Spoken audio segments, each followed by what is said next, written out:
So this is the rubric that will be used to grade your final essay. There are four things that you'll be graded on: your focus and organization, your development, language, and conventions. So the goal that you should have is to get everything on this side because you want the 25 points earned for each of those four categories in order to get 100. So I'm just going to focus on what you need to have required in order to get all of these full points. So it says here you have to effectively establish a story point of view. So we have to be able to understand that you're writing from the mom's point of view. Effective organization to establish a sequence of events. It has to be obvious that these are the events that occurred throughout the day. Includes an ending that reflects on the events of the story. You have to make sure your story has the same ending as the original, because that's where it comes down to the fact that he wasn't able to fully enjoy the reward, although he had worked so hard to earn it. So this section right here, this is what shows that you were able to connect with the prompt, that you were able to understand what the prompt wanted you to do and meet those expectations.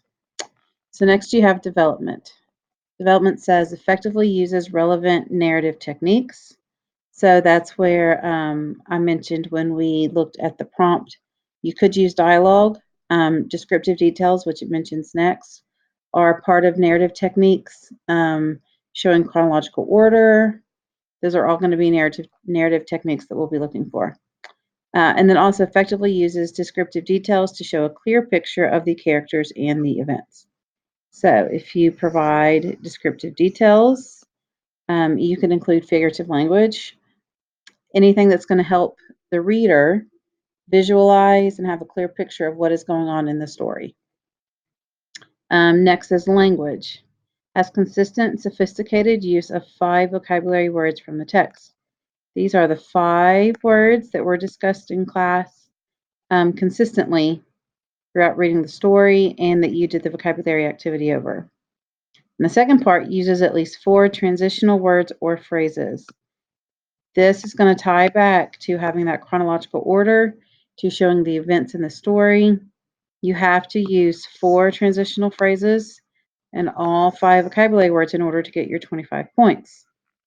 If you notice, if you go and only use 4 of the words, only 3 transitional words, then you only will get 20 points in this category. If you only use 3 vocabulary words or 2 transitional words, you only get 15 points in this category. And then the last one, 2 or fewer, only 1 or no transitional words, and you will only get 10 points. And then the last part, convention. So that is using correct grammar, punctuation. So if you make 1 to 4 errors that do not distract from that distract the reader from the content, so that kind of make it difficult to understand, that's where your points would come from. 5 to 8 errors, 9 to 12, or 12 or more, and those are the points that you would get. So again, your goal is to get everything in this category so that you can earn your full 100 points.